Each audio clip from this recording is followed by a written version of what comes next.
January 10th, 2000. AOL and Time Warner shake hands on the biggest corporate merger in American history.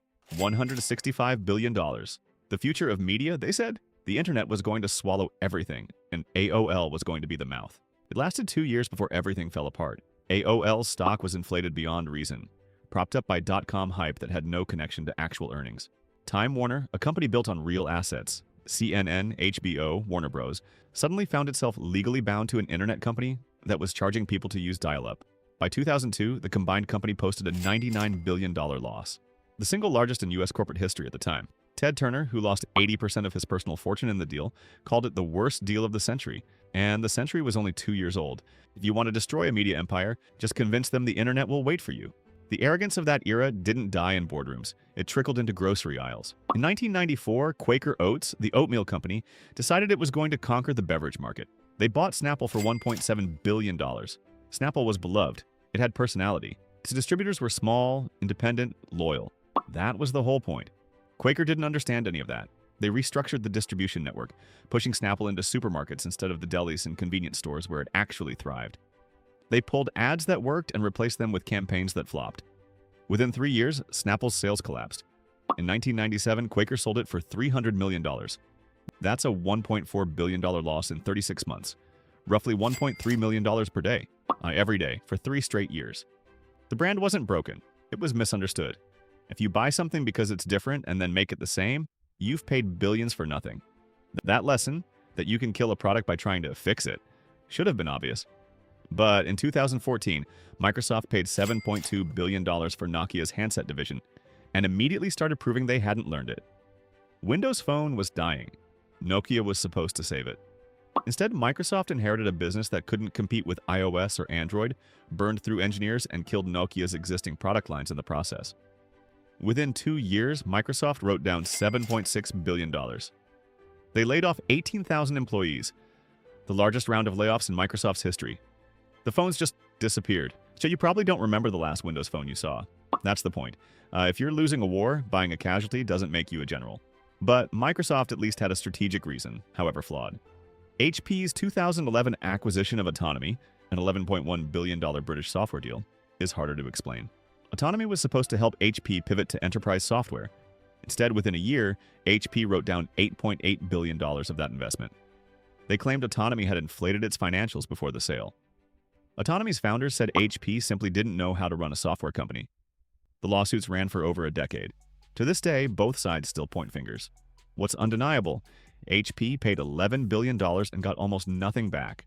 If a company's value depends on whether you can read the fine print, maybe hire someone who can actually read. Now imagine paying billions for something and not even being sure what it's for. In 2005, eBay acquired Skype for $2.6 billion. The idea reportedly was that buyers and sellers would use voice calls to negotiate deals. Nobody did that. Nobody wanted that. eBay held onto Skype for 4 years, watching it fail to integrate with anything they actually sold. In 2009, they sold a majority stake at a valuation that implied a multi-billion-dollar write-down. Eventually, Microsoft bought Skype outright in 2011 for $8.5 billion, a number that made even that bad deal look prescient by comparison. If your synergy strategy requires customers to do something they've never done and don't want to do, that's not a strategy. That's a wish. At least eBay admitted failure. Daimler-Benz spent years insisting their 1998 acquisition of Chrysler wasn't a disaster while actively proving that it was. They called it a merger of equals. It wasn't. Daimler paid $36 billion to absorb Chrysler, and from day one, the German engineering culture and the American manufacturing culture couldn't stand each other. Executives quit. Decision-making froze. Chrysler kept bleeding money. By 2007, Daimler paid a private equity firm to take Chrysler off their hands. And by paid, that's nearly literal. They offloaded it for $7.4 billion while absorbing billions more in pension liabilities. A $36 billion purchase became a liability they paid to escape. That same year, in 2007, the automotive industry had other things to worry about. But we'll get there. Because first, a story about a social network. In 2005, PU News Corporation paid $580 million for MySpace. It was the biggest social network on the planet. 100 million users. It felt like an obvious bet. Then a 21-year-old named Mark Zuckerberg started eating their lunch. Rupert Murdoch's team tried to monetize MySpace aggressively. Ads everywhere, slow load times, a chaotic user experience.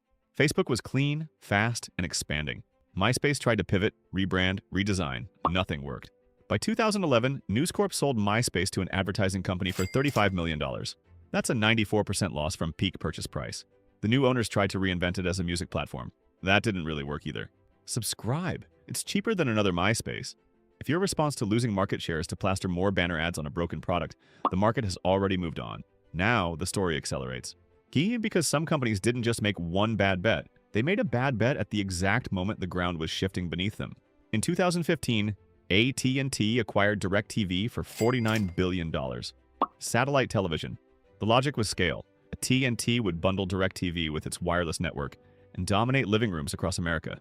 The problem? Netflix had launched its streaming service in 2007. By 2015, it had 70 million subscribers and was growing.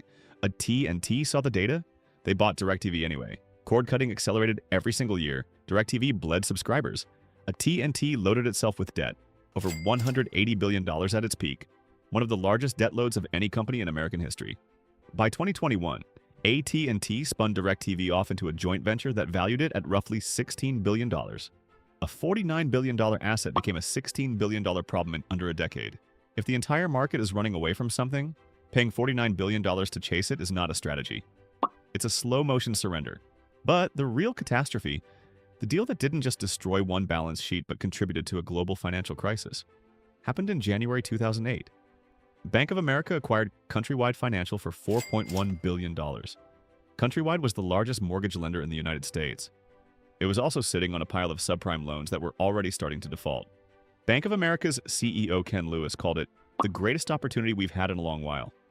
6 months later, Lehman Brothers collapsed and the housing market imploded.